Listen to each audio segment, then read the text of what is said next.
এই যে কলিকাতা শহর খুব শিগগিরই খবর পাবে ধ্বংস হয়ে যাবে, জিলজালা হয়ে ভূমিকম্প সবজমিনের নিচে নেমে যাবে, কিছু থাকবে না। কথা মাথায় ঢুকছে না? ঢোকে নেই? হ্যাঁ, আমি যা বলছি রেকর্ড করেছেন, আজও বলছি রেকর্ড করো। বেঁচে থাকি না থাকি আপনাদের আল্লাহ বাঁচিয়ে রাখো। খোদার পক্ষ থেকে ভয়ানক ভয়ানক আযাব আসবে। কেন? এতদিন চলছিল আলাদা, এবারে চলছে আলাদা। এবারে এরা আল্লাহ পুরো দিনের উপর হস্তক্ষেপ করতে শুরু করেছে। দুদিন পরে কলেমাও প্রকাশ্য করতে পারবে না, পড়লে মারবে। এখন সুযোগ আছে, একটু পড়ে নাও। আমি বলেছিলাম চোখ দিয়ে পানি নয় রক্ত বেরোবে মুসলমান, এত কঠিন বিপদে পড়বে। তার মধ্যে অলরেডি একটা খবর পেয়েছেন তো নাকি? একটা খবর পেয়েছেন? দেখো না আগে আগে কি হয়। মাইকের আওয়াজ শুনতে পাচ্ছ না? আমি তো বললাম চলে যাও, চলে যাও।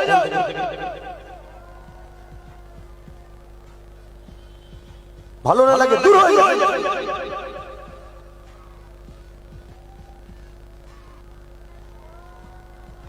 যাকে তার নবীর মাহফিলে আলোচনার মাহফিলে বসতে ভালো লাগে না, সেরা মুসলমানের পুরো পরাজয় নেই। অন্য কথা আমার নেই। শুনছেন? তুমি কি ভাবছো? আমি তো উদ্ধার হতে চাইছি, এবারে উদ্ধার হতে চাইছি, গুটিয়ে নিতে চাইছি। কথা কিছু মাথায় ঢুকছে? তুমি ভাবছো আমি যারাই যাচ্ছি চলবে না, দরপুরা কোথা করে? আমি নিজে থেকে গুটিয়ে নিতে চাইছি। কেন? খোদার গজব আসার সময় এবারে দুনিয়ার মানুষ সামনে এলে লড়াই করা যায়, খোদার গজবের কি মোকাবেলা করবো বলুন? ক্ষমতা আছে? হ্যাঁ, খোদার গজব আসবে এবারে, খোদার পক্ষ থেকে মান আসবে, এমন এমন মহামারী আসবে, এমন এমন ভয়ানক জিলজালা আসবে, আর জিলজালা ভূমিকম্প আসবে, মানুষ নিস্তে নাবুদ হয়ে যাবে। এই যে কলিকাতা শহর খুব শিগগিরই খবর পাবে ধ্বংস হয়ে যাবে, জিলজালা হয়ে ভূমিকম্প সবজমিনের নিচে নেমে যাবে, কিছু থাকবে না। কথা মাথায় ঢুকছে না? ঢোকে নেই? হ্যাঁ, আমি যা বলছি রেকর্ড করেছেন, আজও বলছি রেকর্ড করো। বেঁচে থাকি না থাকি আপনাদের আল্লাহ বাঁচিয়ে রাখো। খোদার পক্ষ থেকে ভয়ানক ভয়ানক আযাব আসবে। কেন? এতদিন চলছিল আলাদা, এবারে চলছে আলাদা। এবারে এরা আল্লাহ পুরো দিনের উপর হস্তক্ষেপ করতে শুরু করেছে। আল্লাহ ছেড়ে দেবে? আর এদের সঙ্গে আমরা সাথ দিচ্ছি, আল্লাহ আমাদের ছেড়ে দেবে? অতএব ভালো মানুষ হও, এসে বসো। আর নয় আমি তো বলছি, আমি কি কাউকে জোর করছি ভাই? আমি তো অনুরোধ করছি ভাই সরে যা, সরে যা। কেন? তোমার মতো 10টা লোকের জন্য আমার 50টা ভালো ছেলে খারাপ হয়ে যাবে। এই যে দাঁড়ানো অভ্যাস, এই বসা ছেলে বলে দেখে দেখে শিখবে না, শিখবে না। কথা বলে আপনারা বলবেন তো? কথা আমার কথা আপনারা বেজার হচ্ছেন যারা বসে আছে, সে তো শিখবে। চলো আমি একটু দাঁড়াই, আমি একটু দাঁড়াই। পরিবেশটা ইসলামের, রাসূল বলছেন তোমরা কোরআনের মাহফিলে গিয়ে বসবে, আর তুমি দাঁড়ানো শিখলে কাজ থেকে। রাসূল বলছেন কোরআনের মাহফিলে গিয়ে বসবে, দাঁড়ানো শিখলে কাজ থেকে। আমার আগে মাওলানা সাহেব ভাই মনে হয় 1 ঘন্টা আলোচনা করেছে, তাই তো নাকি? 1 ঘন্টা আলোচনা করেছে, তোমরা বসে বসে, অথচ এসব দাঁড়িয়ে আছে কেন? তাহলে বলো, একটা আলেম তোমার নবীর কথা শোনাচ্ছে, তোমার দিনের কথা, আব্বাস সিদ্দিকী নাই খারাপ বলছে, এই ভাইটা তো সে তো দিনের কথা বলছে, আমার কথা নাই বললেন, অন্য কথা বলছে। আল্লাহই জানে কি কথা বলছি না বলছি। কিয়ামতের দিন বিচার তো হবে, আমারও হবে, তোমারও হবে। কিন্তু এই ভাইটার উপর তো তোমার সন্দেহ নেই, তোমার ভাঙনের মধ্যে ছেড়েছে। বলো তোমরা এই অবহেলা করো কেন? এই অন্যায় করছো কেন? চারিদিকে কি হচ্ছে দেখে তোমাদের বোঝে এখনো মনে হচ্ছে না যে আমার তওবা করা দরকার, আল্লাহর কাছে নত হওয়া দরকার, আমার চোখের পানি ফেলা দরকার? এটা কি এখনো বুঝার সময় হচ্ছে না? যাকে বিশ্বাস করছো সেই তোমার সঙ্গে বিশ্বাসঘাতক করছে, তোমার সঙ্গে ধোঁকা দিচ্ছে, চারিদিক তোমাদের বন্ধ হয়ে যাচ্ছে, তোমাদের খেয়াল নাই। যাক আসেন আলোচনার দিকে যাই। দরুদ শরীফ আল্লাহুম্মা সাল্লি আলা, একটু জোরে জোরে পড়ে জবান খোলে, ওয়ালা আলি। আমি প্রায় একটা কথা প্রায় জায়গায় বলি যে আমি ভাঙড়ে জলসা নিতে চাই না, আমি প্রায় বলি, শুনেছেন আপনারা? আমি জলসা নিতে ভাঙড়ে চাই না। এর কারণ আছে, এর কারণ আছে। সব এক মুহূর্তের মধ্যে সাইজ করে দিতে পারি অন্য জায়গায় হলে। কথা বুঝছেন না? বোঝেন না? হ্যাঁ, হয় ফাঁকা হয়ে বেরিয়ে একদম সব চলে যাবে, দেখা যাবে না, আর নাই সব এসে বসে যাবে, ওর ঘাড় কেসতে হবে, আর নাই চলে যেতে হবে। দুটোর মধ্যে একটা, তিনটে কোনো অপশন নেই আমাদের। এই জন্যই ভাঙড়ে দাও দিই না। আর আমি রাগ কন্ট্রোল করে করে করে করে করে করে আমি নিজেকে অনেক ক্ষতি করে ফেলছি। প্রচুর রাগ কন্ট্রোল করতে হয় আমাকে। আমি অন্যায় দেখলে একদম সহ্য করতে পারি না। কথা কিছু বুঝছেন? অন্যায় দেখলে একদম সহ্য করতে পারি না। কেন? আমি পড়েছি ইতিহাস, যেমন রাসূল কত কষ্ট করেছে, সাহাবারা কত কষ্ট করেছে। আহা, নবীর কাঁধে ঘোড়া ইমাম হোসেন পাক পুরো পরিবার নিয়ে কারবালায় কত কষ্ট করেছে। আজকে আমরা মুসলমান কি করছি? দুদিন পরে কলেমাও প্রকাশ করতে পারবে না, পড়লে মারবে। এখন সুযোগ আছে, একটু পড়ে নাও। আল্লাহর ওলি, দেশের মানুষ, জাবানার মুজাহিদের সিলসিলার অনুসারী, অনুগামী, মুরিদ, মুহিদ্দিনের ঘরের সন্তান আপনারা মনে রাখবে, এই দুনিয়া আমাদের কারো জন্য চিরস্থায়ী নয়। আজ আছি, কাল নাই, চলে যেতে হবে। যতদিন এই দুনিয়ায় থাকবে, আল্লাহ একটা উদ্দেশ্যের জন্য পাঠিয়েছে। সেই উদ্দেশ্যটা হলো আল্লাহর প্রেমের পরীক্ষা। বান্দা, আমি তোকে বানালাম, গাছপালা, তরুলতা, জমিন, আসমান যা কিছু আছে সব কিছু তোদের উপকারের জন্য বানালাম। আর বান্দা বান্দি তোদেরকে আমি আশরাফুল মখলুকাত, শ্রেষ্ঠ মখলুক বানালাম। তোদেরকে আমি চাঁদের থেকেও দামি করেছি, সূর্যের থেকেও দামি করেছি, ফেরেশতাদের থেকেও সম্মানিত করেছি। বান্দা, এই জমিন তোদের জন্য পরীক্ষার জায়গা। কি পরীক্ষা? আমি আল্লাহ আমার প্রেমের পরীক্ষা। কখনো আমি বিমার দিয়ে তোদেরকে পরীক্ষা নেব, কখনো আমি তোদেরকে গরিব করে পরীক্ষা নেব, কখনো আমি তোদেরকে সন্তান কিনে নিয়ে পরীক্ষা করব, কখনো আমি তোদের সম্পদ নষ্ট করে পরীক্ষা নেব, আবার কখনো আমি আল্লাহ জালিম হুকুমাতদের আন্ডারে রেখে তাদের দ্বারা জুলুমের মাধ্যমে আমি আল্লাহ তোদেরকে পরীক্ষা নেব। তোরা হাজারো কষ্টে, হাজারো মুসিবতে, হাজারো বিপদে, হাজারো অত্যাচারের সামনে তোরা আমি আল্লাহ আমার পক্ষে দাঁড়াস কি দাঁড়াস না, এটা পরীক্ষা নেব। বলুন, আল্লাহর পরীক্ষায় আমাদেরকে মজবুত হয়ে দাঁড়াবার দরকার আছে না? না, আল্লাহ এই জীবন দিয়েছে আমাদেরকে, এ মাল দিয়েছে আল্লাহ আমাদেরকে। আল্লাহর কাছে আমাদের জান মাল আগে না আল্লাহ আগে আমাদের কাছে? একটু আওয়াজ দিয়ে বলবেন, আল্লাহ আগে না জান মাল আগে? কার কার কাছে আল্লাহ আগে, জান মাল সবকিছু থেকে? একটু হাত তুলে সাক্ষী দেন। আল্লাহ আগে? আওয়াজ দিয়ে বলুন, জবান খুলে, আল্লাহ আগে। আল্লাহ যে আগে, হাত তো তুললে হবে না। আল্লাহ পরীক্ষা নেবে না? নেবে না। আল্লাহ নবীদের পরীক্ষা নিয়েছে না? নাই। আচ্ছা, নবীরা আল্লাহ আগে, এটা আল্লাহ জানে না? জানে না। তাহলে পরীক্ষা নিয়েছে কেন? নবীরা হলো উম্মতদের জন্য মডেল। যখন পরীক্ষা এসেছে, নবীরা কিভাবে সবর ধৈর্য ধরে হকের পক্ষে ছিল, এই মডেল হলো নবীরা উম্মতদের জন্য। তাই মুসা নবীকেও পরীক্ষা নিয়েছে তার উম্মতদের কাছে মডেল, ইব্রাহিম নবীকেও পরীক্ষা নিয়েছে মানুষের কাছে মডেল, আর আমিনার লাল মুহাম্মদ সাল্লাল্লাহু আলাইহি ওয়াসাল্লামকে আল্লাহ বিভিন্ন দিক দিয়ে আজমায়েছে। এটা কুল কায়নাতের মানুষের জন্য নবী হলেন মডেল। জোরে বলুন সুবহানাল্লাহ। আমাদেরকেও আল্লাহ পরীক্ষা নেবে, যুগে যুগে পরীক্ষা হয়েছে। তবে মনে রাখবেন যত নবীরা এসেছেন প্রত্যেকটা নবীদের সঙ্গে জালিম অত্যাচারী শাসকদের লড়াই ছিল। আমার শুনছেন তো আপনারা? আমি কোরআনের কথা বলছি। প্রত্যেকটা নবীর সঙ্গে, মুসা নবীর সঙ্গে দেখুন ফিরাউন জালিম স্বৈরাচারী অত্যাচারী খুনি চরিত্রহীন সমাজ বিরোধী মানবতা বিরোধী ইনসাফ বিরোধী একটা ফ্যাসিস্ট চিন্তা ভাবনার শাসক ফিরাউন মিশরের রাজা ছিল, তার বিরুদ্ধে দেখুন মুসা নবীর লড়াই। আপনি দেখুন ইব্রাহিম আলাইহিস সালাম তামাম পৃথিবীর রাজা ছিল নমরুদ, তার বিরুদ্ধে দেখুন লড়াই।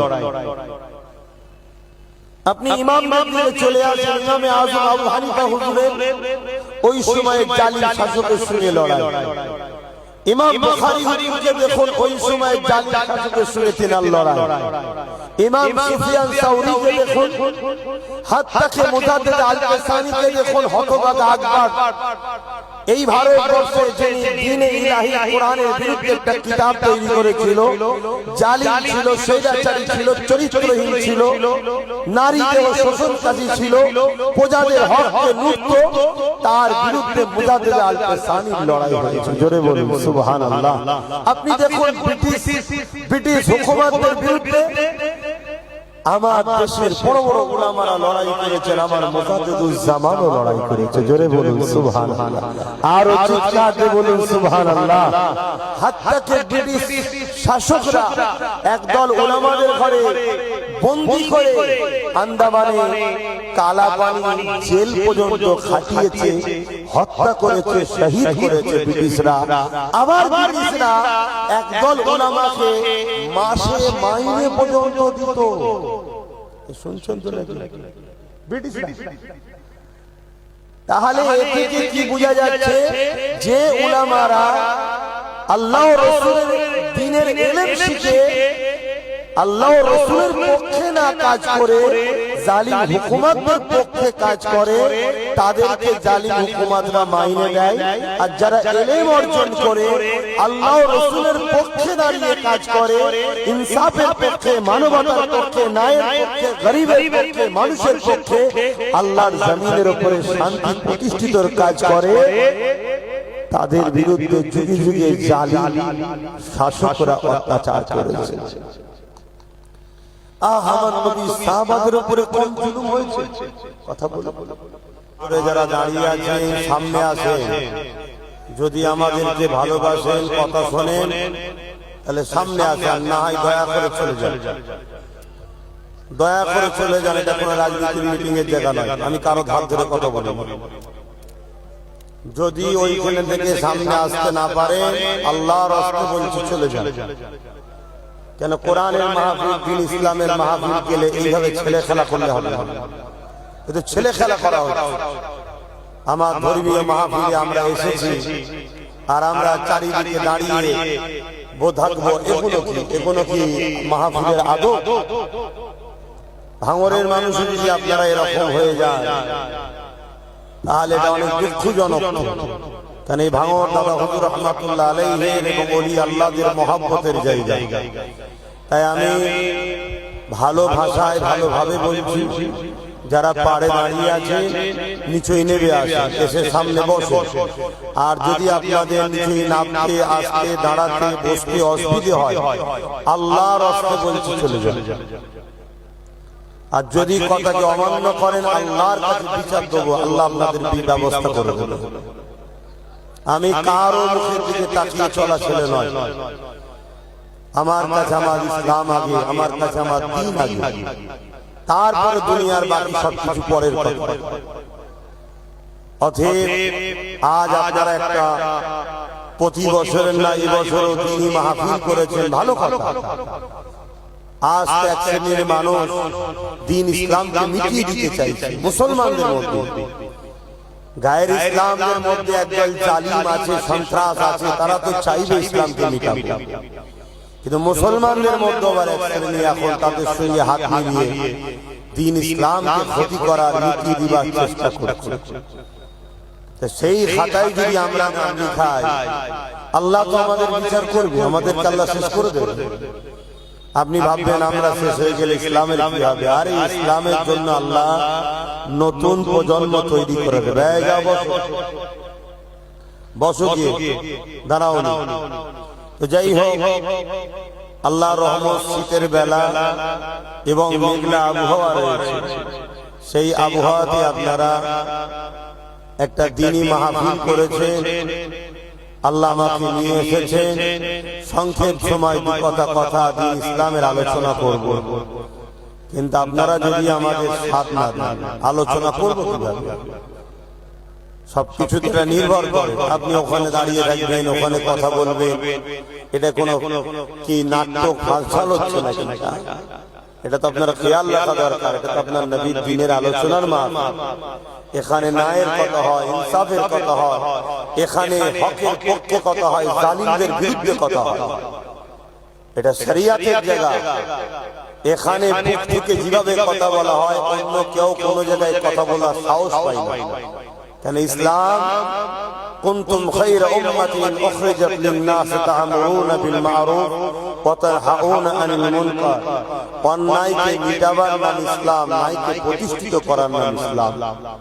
তো যাই হোক, যারা জলসা কমিটি আয়োজন করেছেন, আপনাদেরও আয়োজনের সিস্টেম ঠিকভাবে তো করতে পারেন না। কিভাবে মাহফিল করতে হয়, কোন দিকে স্টেজ করতে হয়, কিভাবে মানুষকে বসাতে হয়, কোন দিকে, সে কোনো আপনাদের কোনো ঠিক নেই। এটা করে দিলেন, এরম করলে হবে না। এতে আমার নবীর মাহফিলকে অপমান করা হবে। তো যাই হোক, যারা কথা শুনে আসছেন, আল্লাহ আপনাদের ভালো করুক, দুনিয়া আখিরাতে আল্লাহ শান্তি দিক আপনাদের ঘরে। কিন্তু আমি আরো একবার বলবো, যারা এখনো দাঁড়িয়ে রয়েছেন, আপনাদের যদি আমাদের মাহফিলে আসতে কোনো অসুবিধা থাকে, আল্লাহর রাস্তে বলছে আপনারা আপনাদের জায়গায় চলে যান। আমরা আমাদের 10টা হোক, 5টা হোক, 20টা হোক, আমরা আমাদের নিয়ে থাকতে চাই। এখানে প্রেমের ব্যাপার, মহব্বতের ব্যাপার, এখানে লোক দেখানোর কোনো ব্যাপার নয় এটা। আর মনে রাখবেন, ইসলাম সর্বসময় বিজয় হয়েছে ম্যান পাওয়ার দেখিয়ে নয়, মানি পাওয়ার দেখিয়ে নয়, মাসুল পাওয়ার দেখিয়ে নয়। ইসলাম সর্বসময় বিজয় হয়েছে ঈমানের পাওয়ারে। জোরে বলুন সুবহানাল্লাহ। ঈমান যার নেই, তার তো দুনিয়াতেও কোনো দাম নেই, আখিরাতেও দাম নেই। ঈমানের পাওয়ারটা কি? অন্তর থেকে রাসূলকে মহব্বত করা, ভালোবাসা। তুমি আমি যদি মুসলমান হই, নবীকে যদি ভালোবাসি, তাহলে তোমাকে আমাকে নবীর আলোচনার মাহফিলে চটে বসতে তো লজ্জা লাগার ব্যাপার নয়। আমি জানি তোমাদের ঘরে অনেক অনেক চেয়ারে বসা অভ্যাস করা আছে, তাদের স্বার্থে হয়তো তোমাদেরকে ডেকে নিয়ে চেয়ারে বসা। তোমরা চেয়ারে বসে বসে হয়তো ভিআইপি হয়ে গেছে, নিজেকে মনে করছো। কিচ্ছু ভিআইপি নয়। প্রকৃত ভিআইপি তো সে যে মুহাম্মদ সাল্লাল্লাহু আলাইহি সাল্লামের জন্য নিজেকে গোলাম হিসাবে কুরবান করতে পেরেছে, সেই তো প্রকৃত ভিআইপি। বাকি সব তো জাহান্নামের কুকুর হবে, জাহান্নামের কীট তৈরি হবে, জাহান্নামের বিভিন্ন সূরাতে জীব জন্তুর আখলাক তৈরি করে, সূরাত তৈরি করে আল্লাহ জাহান্নামে দেবে। যারা আমার নবী নয়, তাদের জন্য কোনো নাজাত নাই। শুনছেন তো? আপনার দাড়ি থাকতে পারে, টুপি থাকতে পারে, নামাজ থাকতে পারে, যাই যদি আপনি রাসূলের না হতে পারে, আপনি নবীকে নিজে, নবীর কাছে নিজেকে গোলাম হিসাবে যদি কুরবান না করতে পারেন, আমি বড় পাওয়ারের সাথে বলে যাচ্ছি ভাঙড়ের জমিনে, এর আগে অনেক কাজ করেছি। 8-10 বছর ধরে আমার পিছনে ষড়যন্ত্র চলছে, সমালোচনা চলছে। কোন মায়ের বেটা পেরেছে সামনে আমার ডিবেটে বসে সমালোচনা করে আমাকে ভুল প্রমাণ করতে? বলুন, পেরেছে কেউ? পারবে না ইনশাআল্লাহ। কেন? মুহাম্মদ সাল্লাল্লাহু আলাইহি ওয়াসাল্লামের গোলামি করিয়া। আমি নবীর জন্য মানুষকে কথা বলি, আর যারা আমার নবীর দ্বীনের দুশমন, সে অমুসলিম সুরাতে হোক আর মুসলিম সুরাতে হোক, তাদের বিরুদ্ধে যুদ্ধের কথা বলবে। ওপেন কথা, অসুবিধা কি আছে? যদি এই কথাতে তারা কেউ যদি আমাকে মেরে দেয়, আমি নিজেকে শ্রেষ্ঠ মত পেয়েছি বলে মনে করব, যে মরটাকে শহীদের মরণ বলা হয়। জোরে বলুন সুবহানাল্লাহ। আরে দুনিয়া বাঁচার জন্য ছোটে, দুনিয়া বাঁচার জন্য ছোটে, আর মুহাম্মদ সাল্লাল্লাহু আলাইহি সাল্লামের উম্মত গোলাম প্রকৃত যারা হয়, তারা কবরে গিয়ে আমিনার লালকে দিদার পাওয়ার জন্য পেরেশানে থাকে। জোরে বলুন সুবহানাল্লাহ। কত সহজ ইসলাম। দাড়ি তো আবু বকর সিদ্দিকেরও ছিল, আব্দুল্লাহ ইবনে উবায়েরও ছিল। নামাজ তো আবু বকর সিদ্দিকেরও ছিল, আব্দুল্লাহ ইবনে উবায়েরও ছিল। রোজা তো আবু বকর সিদ্দিকও রেখেছিল, আব্দুল্লাহ ইবনে উবায়েরও রেখেছিল। হজ তো আবু বকর সিদ্দিকও করেছে, আব্দুল্লাহ ইবনে উবায়েরও করেছে। দান খায়রাত আবু বকর সিদ্দিক করেছে, আব্দুল্লাহ ইবনে উবায়েরও করেছে। রোজা আমার রাসূলের দরবারে বসে ইফতার আবু বকর সিদ্দিকও করেছে, আব্দুল্লাহ ইবনে উবায়েরও করেছে। আবু বকর সিদ্দিক দুনিয়া থেকে জান্নাতের সার্টিফিকেট পেয়েছে। জোরে বলুন সুবহানাল্লাহ। আর আব্দুল্লাহ ইবনে উবাই সব থাকার পরও জাহান্নামে নিকৃষ্টতম শাস্তির ঘোষণা কোরআন দিয়েছে।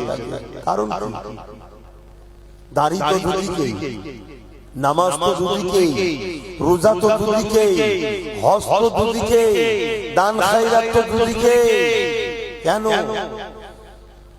ও ছিল মুনাফিক, আর আবু বকর ছিল এখান থেকে নবীকে মাননেওয়ালা, ভালোবাসনেওয়ালা। জোরে বলুন সুবহানাল্লাহ। মুসলমান কোটি কোটি থেকে কিচ্ছু লাভ নেই।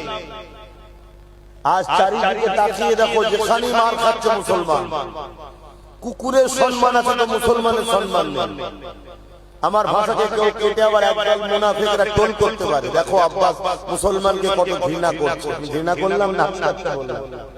বলুন বলুন, হাকিকতটা বলুন। এই সমাজে মুসলমান এত লাঞ্ছিত কেন, এত অপমানিত কেন? একটাই কারণ, আমাদের বাহ্যিকটা মুসলমান রয়ে গেছে, ভেতরটা মুনাফিকিতে ভরে গেছে। আমাদের দিলে এ তামান্না নাই, এ লক্ষ্য নাই, যাহারে আমার রাসূলুল্লাহর কষ্টে ইসলামকে আমাদেরকে মানতে হবে ও বাঁচাতে হবে। এ স্বপ্ন কজন দেখে বল? আমি কারবার করব, ব্যবসা করব, রাজনীতি করব, যাই করি, উদ্দেশ্য তো থাকা দরকার। আল্লাহ আমাকে দুনিয়ায় পাঠিয়েছে মুহাম্মদ সাল্লাল্লাহু আলাইহি ওয়াসাল্লামের গোলামি করার জন্য। মা আতাকুমুর রাসূল ফাখুযুহু ওয়া মা নাহাকুম আনহু ফান্তাহু। নবীর হ্যাঁ হ্যাঁ বলো, নবীর নাই না বলো। নবী যা আদেশ করেছে মেনে নাও, নবী যা নিষেধ করেছে ছেড়ে দাও। এই গোলামি করার জন্য তো পাঠিয়েছে নাকি? কই কজনের চিন্তা ভাবনা আছে? আকসার মুসলমান নবীর দুশমনদের গোলামি করে। তাহলে বলো, এই জাতির উপরে আল্লাহর পক্ষ থেকে মার হবে না? 3 বছর সময় দিয়েছিলাম। ক বছর? 3 বছর। 1 বছর 10 মাস চলছে, এখনো 1 বছর 2 মাস বাকি আছে। আমি বলেছিলাম চোখ দিয়ে পানি নয় রক্ত বেরোবে মুসলমান, এত কঠিন বিপদে পড়বে। তার মধ্যে অলরেডি একটা খবর পেয়েছেন তো নাকি?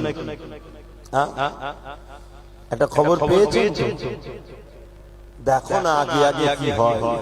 তো যাক, আমি এসেছি, আমাকে ভাইয়েরা দাওয়াত করে নিয়ে এসেছে দ্বীন ইসলামের দুটো কথা বলার জন্য। এজন্যই দাওয়াত করেছো তো নাকি? আমি ইসলামের কথা বলবো। কারা কারা শুনতে আগ্রহ একটু হাত তুলে দেখায়। আলহামদুলিল্লাহ। এবারে বলুন, ইসলাম ন্যায়ের পক্ষে, অন্যায়ের বিরুদ্ধে। ইসলাম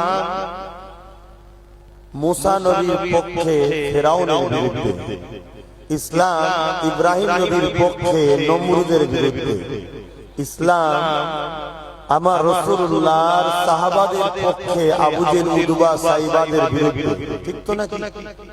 তাহলে পক্ষে যখন যাদের তাদের পক্ষে বলতে হবে, যাদের বিরুদ্ধে ইসলাম তাদের বিরুদ্ধে বলতে হবে না? হবে কথা বলো। আজকেও ইসলাম কারো পক্ষে কারো বিরুদ্ধে আছে না? না। যাদের পক্ষে তাদের পক্ষে বলতে হবে, যাদের বিরুদ্ধে তাদের বিরুদ্ধে বলতে হবে। অনেকে বলে আমি নামাজ পড়ি, আমি রোজা রাখি, আমি হজ করি, আমি দান করি, কিন্তু সমাজে কি হচ্ছে আমি বিরোধী করতে যাব না। কিয়ামতের দিনে বেটা জাহান্নামে যাবে। শুনছেন তো নাকি? হ্যাঁ, আমার কথা না, আপনি বলবেন আপনি কি করে বলেন? আমার রাসূল বলেছে, আল্লাহ বলেছে, তাই তো বলছি। কেন এই ইসলামের আর্ধেক মানলো, আর্ধেককে মানলো না, অস্বীকার করলো, ইনকার করে দিল। কখনো একটা ট্রেন দুটো পাট্টি ছাড়া চলতে পারে? কথা বলে। তা ইসলাম নামক এই ট্রেন বুঝাবার জন্য বলছি, এরও দুটো পাট্টি আছে, ন্যায়ের পক্ষে, অন্যায় বিরুদ্ধে। এটার নাম হলো ইসলাম। আরেকটুখানি বলি, হযরতে নবী লূত আলাইহিস সালাম, আমার এই ভাইগুলো, তোমরা মাইকের আওয়াজ শুনতে পাচ্ছ না?